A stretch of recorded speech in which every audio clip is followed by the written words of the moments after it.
大家好，我是小菜花，今天和大家分享芝麻加鸡蛋好吃解馋的做法。平时适量多吃黑芝麻对头发好，养颜润肤，滋补肝肾等等好处很多。芝麻适量，把芝麻倒入碗里，接着倒入清水洗掉芝麻里的尘土和杂质。芝麻洗干净后，把芝麻倒入过滤网里，给芝麻沥水，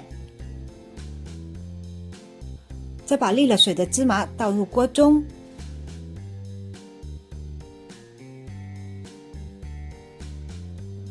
把芝麻表面的水分炒干就可以了。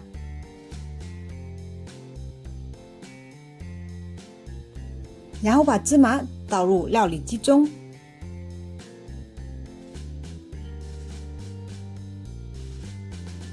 把芝麻打成粉末，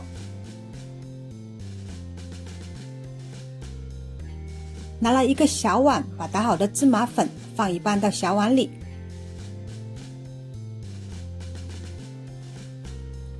再拿来一个大碗，倒入适量面粉，把另一半芝麻粉倒入面粉里，紧接着在大小碗里放少许糖，糖也可不放，然后在大碗里倒入1克左右的酵母，再打入2个鸡蛋，把鸡蛋打散，再和芝麻面粉搅拌均匀，再倒入适量纯牛奶，然后不停搅拌，搅拌成这样，再用手把它们揉成面团，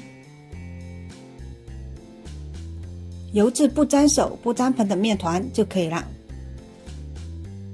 盖上纱布静置半个小时，在小碗的芝麻里倒入些蜂蜜，搅拌均匀放一边待用。静置半个小时后，把大碗里的芝麻面团拿出来，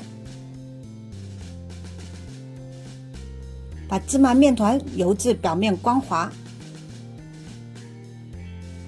揉至表面光滑后，用大碗把芝麻面团盖住发酵，发酵至明显变大，给面团排一下气。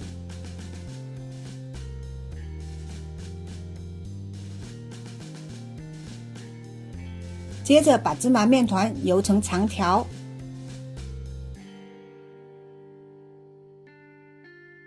再切成自己喜欢的大小，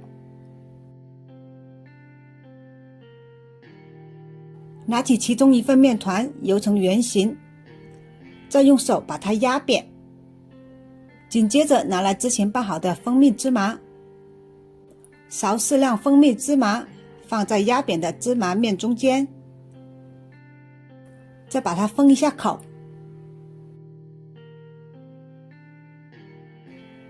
然后在案板上把它滚成芝麻圆球，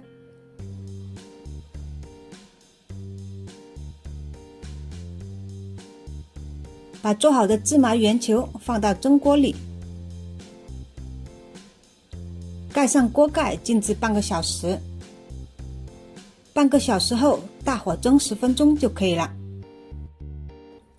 蒸好了出锅，这样做出来软实营养有嚼头，很解馋。今天的视频就分享到这，喜欢我的视频欢迎分享、点赞、关注。